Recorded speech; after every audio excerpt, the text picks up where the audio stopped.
안녕하십니까. 알고 보면 이상하지 않은 이상심리학 사회불안장애를 맡게 된 금보다 귀한 상담자 김기환입니다. 네, 이 시간에는 사회불안장애가 무엇인지에 대해서 한번 학습해 보도록 하겠습니다. 먼저 사례입니다. 대학생 박구는 현재 2학년으로 휴학을 심각하게 고민하고 있는 중입니다. 그는 평소에 내성적이고 말수가 적으며 다른 사람에게 싫은 소리를 하지 못하고 대부분 가슴속에 묻어두는 편입니다. 친구도 거의 없으며 낯선 사람과 마주칠 때는 가슴이 두근거리고 진땀이 나서 누가 자신에게 다가오면 일부러 피하기도 합니다.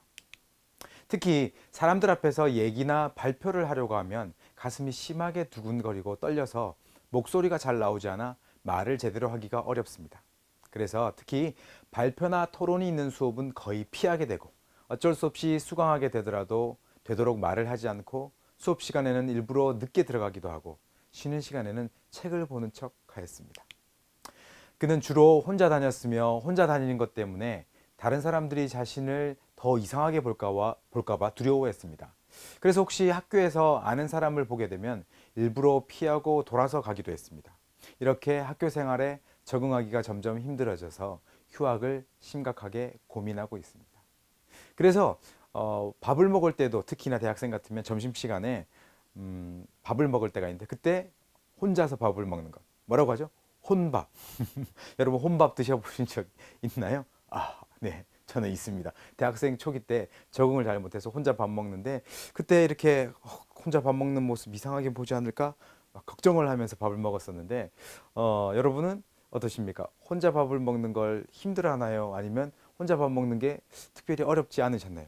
아마도 혼자 밥 먹는 게 신경 쓰이고 어려우셨다면 이러한 사회 불안을 느끼기가 더 쉬웠을 것 같습니다. 자, 이처럼 이러한 모습을 보이는 장애를 사회 불안 장애라고 합니다. 먼저 사회 불안의 의미에 대해서 한번 배워보겠습니다. 그렇다면 불안은 필요 없는 것일까요? 그렇지 않습니다. 불안은 사실은 필요합니다. 왜 필요하냐고요? 네. 예를 들면 누구나 중대한 발표를 하기 전이라면 불안을 느끼는 것은 매우 당연합니다. 만약 이런 상황에서 불안을 전혀 느끼지 않는다면 준비를 하지 않게 될 것이고 그러다 보면 뭐 어떻게 되겠지 하면서 발표를 제대로 준비하지 않을 수도 있겠죠. 이렇게 적절하게 있다면 우리에게 도움이 되는 불안, 즉 불안 프로그램은 우리 몸 안에 있는 유전적인 반응 체계로서 위험으로부터 예상되는 위험이나 위협으로부터 우리를 보호하기 위해서 만들어진 반응 체계라고 할 수가 있겠습니다. 특히 이 불안 프로그램은 싸우거나 도망가기 위한, 영어로 하면 fight or flight를 위한 준비로서 우리 몸 안에 있는 자율신경계가 활성화되는 것인데요. 예를 들면 여러분이 길을 가다가 그럴 가능성은 적겠지만 산길을 가는데 호랑이가 나타났다. 그러면 어떻겠습니까? 호랑이가 나타났다면 내가 한판 붙어보겠다 하거나 아니면 36개 주랭강 도망을 가겠죠. 그죠? 그때 싸우거나 도망가기 위해서 위험한 것이 나타났을 때 싸우거나 도망가기 위해서 우리 몸이 심장이 두근거리고 땀이 나고 그죠? 동공이 확대되고 이런 과정들이 바로 불안 프로그램으로 인해 나타나는 자율신경계의 반응이라고 할 수 있고 그러한 것을 우리가 불안 반응이라고 할 수가 있습니다. 이렇게 다양한 상황 중에서 위험 요소에 대해서 또 선택적으로 주의를 기울이는 반응들을 포함하는데요. 무슨 말이냐면 호랑이가 나타났다면 그 위험 자극인 호랑이만 보이지 다른 옆에 있는 아름다운 꽃이나 참새들의 아름다운 새소리, 노래소리는 들리지 않고 무시하게 되고 그 불안 자극에만 집중하게 만드는 선택적 주의를 만드는 과정도 포함이 됩니다. 그런데 이 불안 프로그램이 과도할 때 부작용이 있습니다. 무엇일까요? 그렇죠.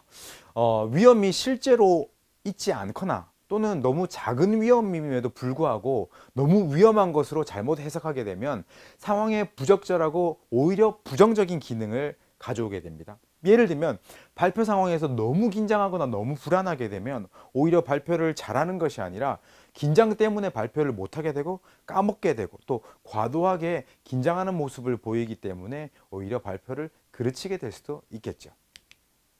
자, 그러면 불안 중에서도 사회 불안, 여러 가지 불안이 있을 수 있는데 그중에서 왜 사회 불안이 생기는가? 자, 이런 사회 불안 혹은 사회 불안 장애가 생기기 위해서는 두 가지 필요 조건이 있습니다. 사회 불안이라는 말이 의미하는 것처럼 사회 불안은 사회적 상황, 즉 사람이 있는 상황 또는 사람이 지켜보는 상황에서만 불안이 일어나는 것을 사회 불안 또는 사회 불안 장애라고 하는데요.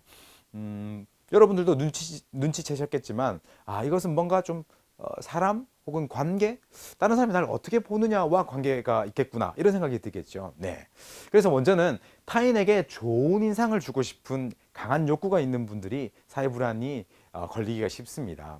즉 사회적인 인정, 다른 사람이 나를 어떻게 보고 나를 좋게 보느냐 나쁘게 보느냐 그것에 관심이 크며 부정적으로 평가받는 것, 나를 나쁘게 보거나 나를 바보 같다고 보지 않을까, 나를 매력적이지 못하다고 보지 않을까, 또 젊은 친구들 사이에서는 나를 찌질하다고 보지 않을까, 이런 것이 자신에게 큰 위협이 되는 경우입니다. 또한 두 번째로는 자신의 능력에 대한 불안정감, 즉 내가 별로다, 내가 별로 유능하지 않다, 내가 매력이 없다, 이런 자신의 능력에 대한 불안정감이 있을 때 이런 사회 불안을 경험하게 되는데요.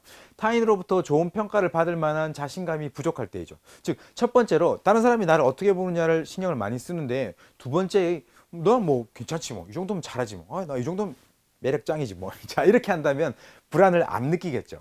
하지만 다른 사람의 평가나 인정에 대해서 중요하게 여기는데 나 별로일 거야, 나 찌질하게 생각할 거야, 나 별로야, 나 못났어, 이렇게 느끼게 된다면, 자신감이 없게 된다면 사회 불안을 느끼기가 쉽겠죠. 그런 의미에서 결국은 타인의 평가에 지나치게 예민한 사람에게 발생하기 쉽다고 할 수가 있겠죠. 자, 여러분은 어떻습니까? 타인의 평가에 예민한 사람인가요? 아니면 타인의 평가에 뭐 어때? 남이 어떻게 보든 뭔 상관이야, 나만 괜찮으면 되지, 이런 스타일인가요? 아마 전자라면 사회 불안을 경험하는 상황이 좀 더 많을 것으로 생각이 됩니다.